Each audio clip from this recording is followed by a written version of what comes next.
नमस्कार साथियों, स्वागत है आपका रघुवंशम अकेडमी के इस ऑनलाइन प्लेटफॉर्म पर। हमारा योग दर्शन का अध्ययन चल रहा था। पिछले कुछ क्लासेज में हमने योग दर्शन में चित्त भूमियों का अध्ययन किया, चित्त वृत्तियों का अध्ययन किया, फिर ईश्वर का स्वरूप जाना, क्रिया योग, पंचक्लेश और अष्टांग योग। इतने विषयों को हम पढ़ चुके हैं। अब समाधि व कैवल्य आज हम पढ़ने वाले हैं। प्रतियोगी परीक्षा की दृष्टि से योग दर्शन के उपयोगी टॉपिक इतने ही हैं, जो सब जगह असिस्टेंट प्रोफेसर यूजीसी नेट या अन्य कहीं भी, जैसे एचपीएससी में जो सिलेबस है वो यूजीसी नेट का सेम ही है पीजीटी के लिए, तो वहां भी ये समान रूप से उपयोगी है। इतना हम पढ़ चुके हैं। आज समाधि और कैवल्य को पढ़ेंगे, लेकिन उससे पहले पिछली क्लास में मैंने आपको 2 प्रश्न दिए थे, उनके उत्तर मैं आपको देता हूं। योगांगानुष्ठानात् किम भवति? तो योगांगानुष्ठानात् ज्ञानदीप्तिः भवति। योगांगानुष्ठानात् अशुद्धि क्षये ज्ञानदीप्तिः अविवेक ख्याते है। योगांगों के अनुष्ठान से ज्ञान की दीप्ति होती है, और कब तक होती है? अविवेक ख्याते है। और समाधि सिद्धि ही कस्मात् जायते? तो समाधि सिद्धि ही ईश्वर प्रणिधानात्, ये योग सूत्र है। चलिए आगे चलते हैं। ये 2 प्रश्न मैंने आपके सामने रखे हैं, जो आरपीएससी असिस्टेंट प्रोफेसर में पूछे गए थे। तदेव अर्थमात्र निर्भासम स्वरूप शून्यमिव किम? तो वो है समाधि। और समाधि को ही आज हम विस्तार से पढ़ने वाले हैं। पतंजलि मतेन समाधि कतिविधः? तो समाधि 2 प्रकार की है। कौन सी है, क्यों है, कैसे है, इसको हम आइए विस्तार से जानते हैं। संप्रज्ञात समाधि, ये पहली है। समाधि कितने प्रकार की है? 2 प्रकार की। एक है संप्रज्ञात, एक असंप्रज्ञात। संप्रज्ञात समाधि को सबीज समाधि भी कहते हैं, और असंप्रज्ञात समाधि को निर्बीज समाधि कहते हैं। ठीक है, निर्बीज।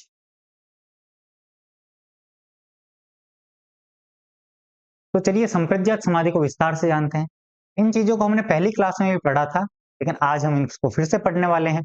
सद्भूतम अर्थम प्रद्योतयति, जो सत्य अर्थ को प्रद्योतित करे, प्रकाशित करे। क्षीणोति क्लेशान, क्लेशों को क्षीण करे।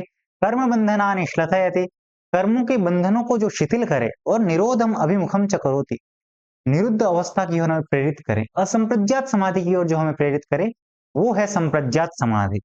और इसके 4 भेद हैं: वितर्कानुगत, विचारानुगत, आनंदानुगत और अस्मितानुगत। इसी के लिए योग सूत्र है। और ये सूत्र प्रथम पाद के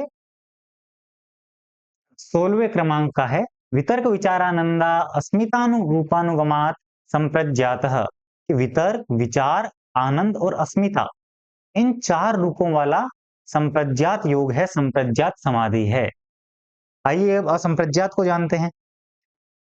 न तत्र किंचित संप्रज्ञायते इति असंप्रज्ञातः, जहां कुछ भी ज्ञान न हो, जहां केवल संस्कार मात्र शेष रहे, संस्कार मात्र शेषः, वो कौन सा है? असंप्रज्ञात योग है। सर्ववृत्ति निरोध हेतु असंप्रज्ञात, जहां सभी वृत्तियों का निरोध हो चुका है, वो क्या है? असंप्रज्ञात। सभी वृत्तियां कौन सी है? हमने 5 वृत्तियां पढ़ी थी: प्रमाण, विपर्यय, विकल्प, निद्रा और स्मृति। जब इन सभी वृत्तियों का निरोध हो जाएगा तो असंप्रज्ञात योग होगा। असंप्रज्ञात योग होता है निरुद्धावस्था में। और संप्रज्ञात योग कहां होता है? वो हमने पढ़ा था एकाग्र अवस्था में।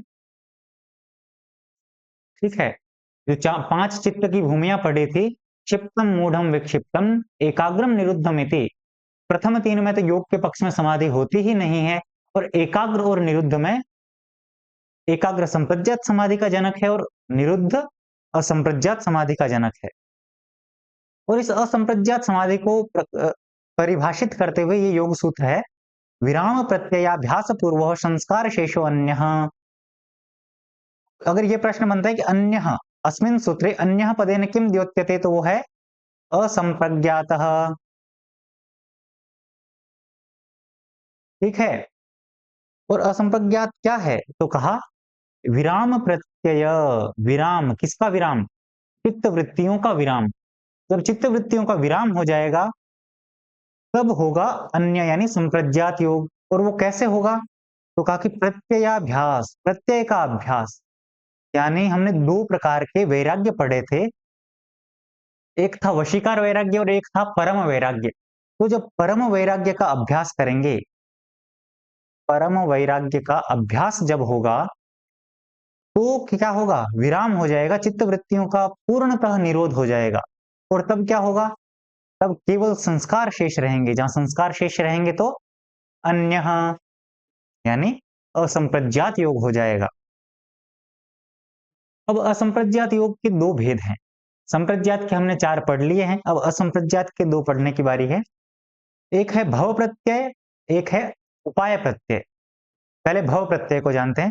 भव प्रत्यय होता है विदेहों को और प्रकृति लयों को। प्रकृति लयानाम विदेहानाम च कः योगः भव प्रत्ययः उपाय प्रत्ययः वा? तो उसका उत्तर है भव प्रत्ययः।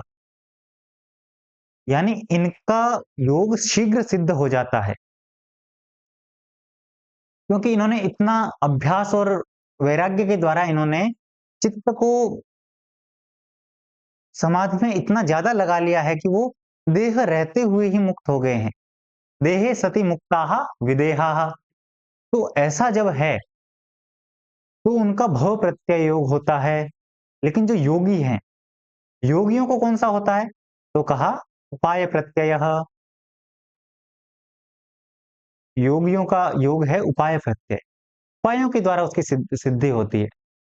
जब उसकी श्रद्धा होती है, योगी की ईश्वर में श्रद्धा हुई, और वो श्रद्धा श्रद्धा मातेव रक्षति, ऐसा संस्कृत में हम पढ़ते हैं। वो श्रद्धा जब उत्पन्न हुई, उससे अद्भुत वीर्य, अद्भुत उत्साह उत्पन्न हुआ उस योगी में।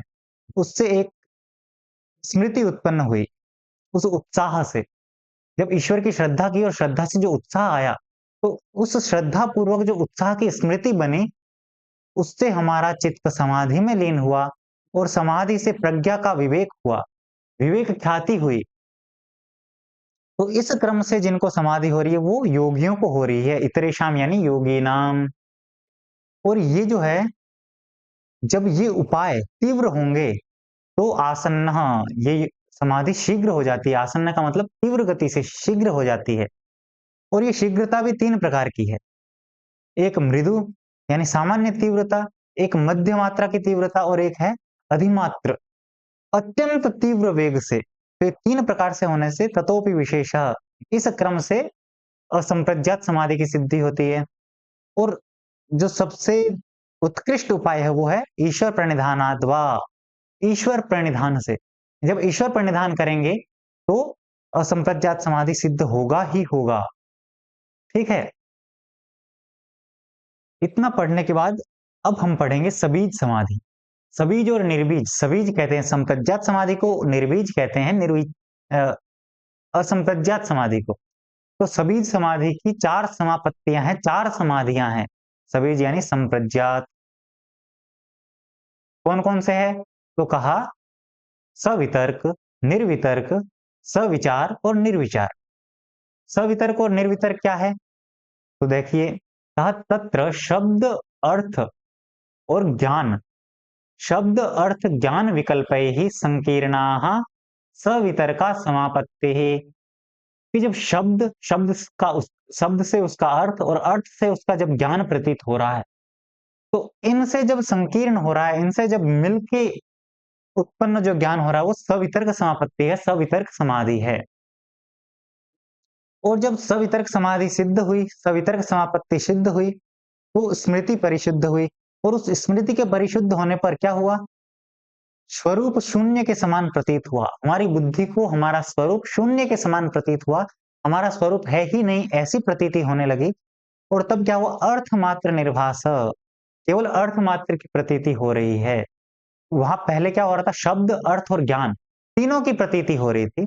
और यहाँ क्या? अर्थ मात्र निर्भास, अर्थ मात्र की जब प्रतीति हो रही है, तो निर्वितर्क समापत्ति होती है।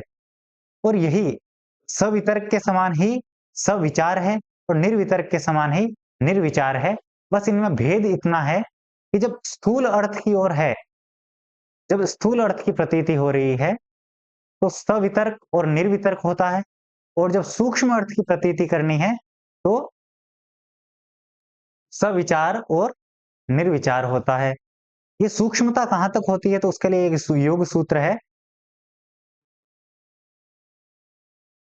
सूक्ष्मता के लिए योग सूत्र है सूक्ष्म विषयत्वम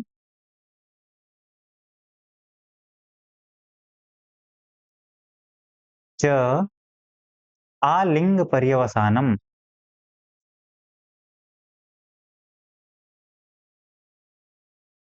यानी उस लिंग, उस ईश्वर के ज्ञान पर्यंत जो सबका कारण है, वहां तक उसकी सूक्ष्मता की सीमा है, उससे सूक्ष्म कुछ नहीं है। ये सूक्ष्म की सीमा बता दी। अब सवितर्क जब सिद्ध होगा तो निर्वितर्क होगा, निर्वितर्क की सिद्धि पे सविचार उत्पन्न होगा और सविचार जब सिद्ध हो जाएगा तो निर्विचार होगा। और जब इस क्रम से निर्विचार भी वैशारद्य हो जाएगा, दृढ़ हो जाएगा, तब क्या होगा? तो कहा निर्विचार वैशारद्य अध्यात्म प्रसाद। निर्विचार की विशारदता होने पर, तीव्रता होने पर, दृढ़ होने पर अध्यात्म प्रसाद, अध्यात्म का प्रसाद मिलता है, यानी आत्मा प्रसन्न रहने लगता है। और इससे क्या होगा? तो ऋतम भरा तत्र प्रज्ञा, प्रज्ञा हमारी ऋत से भर जाती है। ऋतम बिभर्ति इति ऋतम भरा, ऋत को प्रकाशित करने लगती है, सत्य को प्रकाशित करने लगती है। अच्छा, तो ऋतम भरा प्रज्ञा कैसे काम करती है? तो बता रहे हैं कि श्रुतानुमान प्रज्ञाभ्याम अन्यः, श्रुत और अनुमान से अन्य है, अन्य अर्थ को प्रकाशित करता है। यानी श्रुत यानी वेदादि से हमने जो सुना, जैसे हमने वेद से सुना, स्वर्ग कामो यजेत, यज्ञ करो स्वर्ग की प्राप्ति होगी। लेकिन हमें दृढ़ निश्चय नहीं है ना कि स्वर्ग की प्राप्ति होगी ही होगी, या फिर हमने किसी विषय का अनुमान किया, वो अनुमान शत प्रतिशत सही हो, ऐसा नहीं है। लेकिन जब ऋतंभरा प्रज्ञा हो जाएगी, तो जो विषय, जो ज्ञान हमें प्राप्त होगा वो अन्य होगा, यानी ऐसा नहीं होगा, वो दृढ़ ज्ञान होगा, वो सत्य ज्ञान ही होगा। क्यों? विशेषार्थत्वात्, ये ऋतंभरा प्रज्ञा विशेष अर्थ को ही प्रकाशित करती है। तज्जः संस्कारो अन्यः संस्कार प्रतिबंधी, और उससे जो संस्कार उत्पन्न होता है, ऋतंभरा प्रज्ञा के उत्पन्न होने से जो संस्कार उत्पन्न हुआ, वो अन्य संस्कार प्रतिबंधी, अन्य संस्कारों को प्रतिबंधित करता है। जो समाधि के बाधक संस्कार उत्पन्न होते हैं, उन संस्कारों को कौन बाधित करता है? ऋतंभरा से उत्पन्न संस्कार।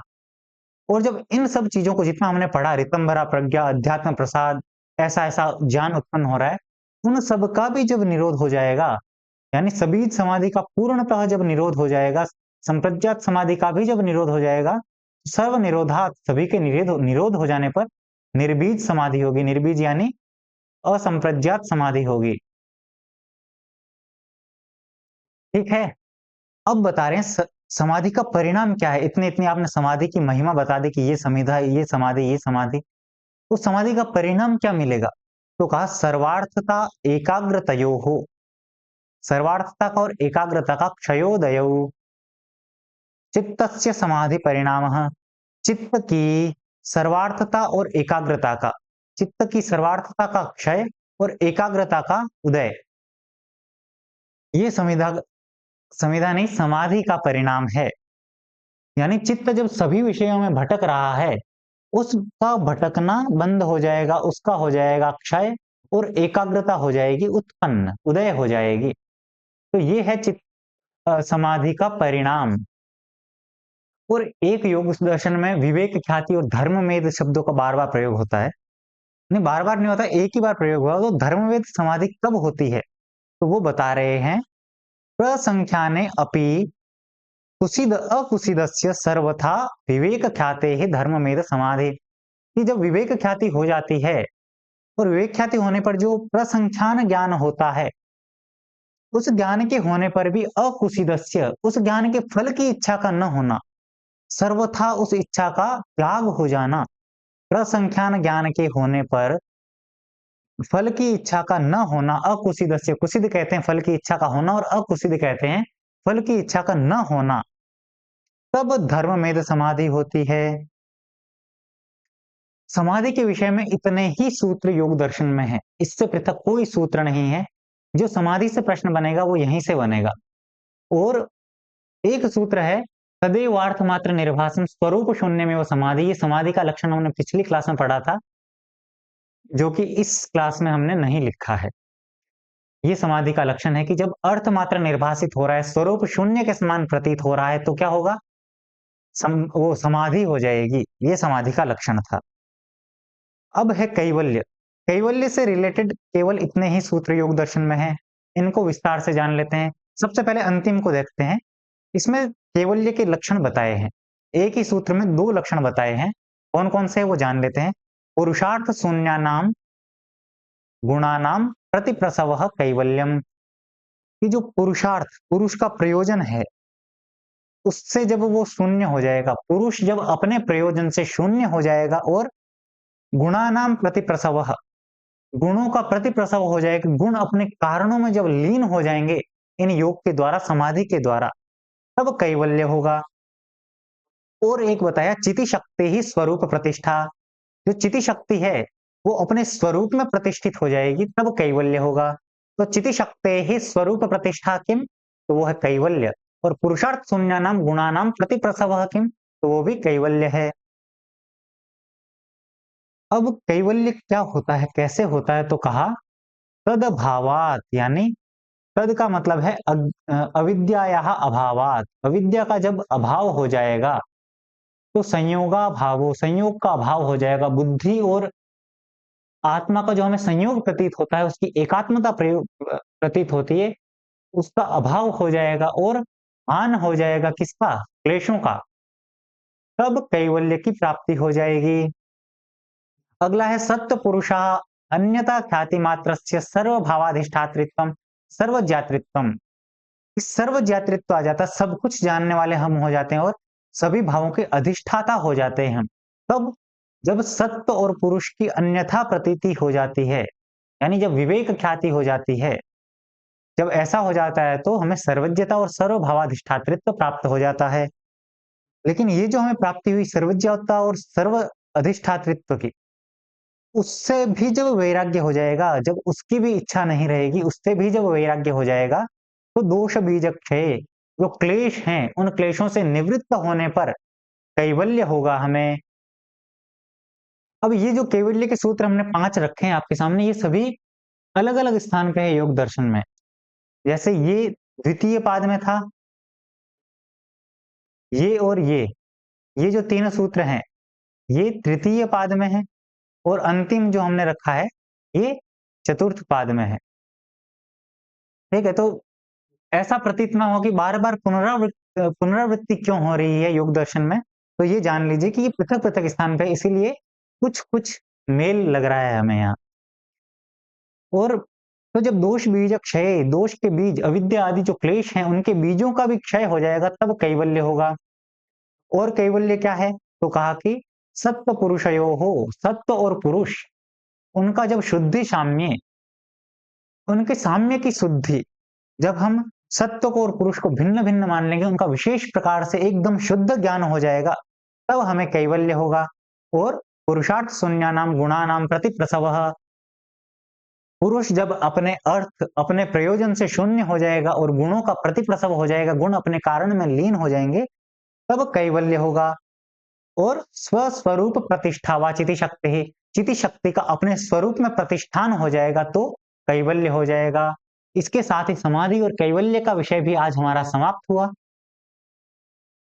हमने 4 क्लासेज में योग दर्शन का पूर्ण अध्ययन कर लिया है। आज की क्लास से हमें, मैं आपको 2 प्रश्न दे रहा हूं, इनका उत्तर आप कमेंट बॉक्स में दीजिए। विराम प्रत्ययाभ्यास पूर्व संस्कार शेषो अन्यः, अत्र अन्यः पदेन किम द्योत्यते, अन्य पद से क्या द्योतित हो रहा है? संप्रज्ञातः, असंप्रज्ञातः, सबीजः, निर्बीजः। तो इसका उत्तर संप्रज्ञातः है। इसका उत्तर मैं आज इसलिए दे रहा हूं कि आगे योग दर्शन की क्लास नहीं होने वाली, क्योंकि योग दर्शन का अध्ययन समाप्त हो गया है। तो आज मैं ही दे देता हूं। तद वैराग्यादपि दोष बीज क्षय कैवल्यम। क्या होता है? कैवल्य होता है। दोष बीज के क्षय होने पर, उन सब से वैराग्य होने पर कैवल्य हो जाता है। अब योग दर्शन के बाद हम अन्य कोई ग्रंथ शुरू करेंगे। आप जुड़े रहिए रघुवंशम फैमिली के साथ। आपका दिन शुभ हो।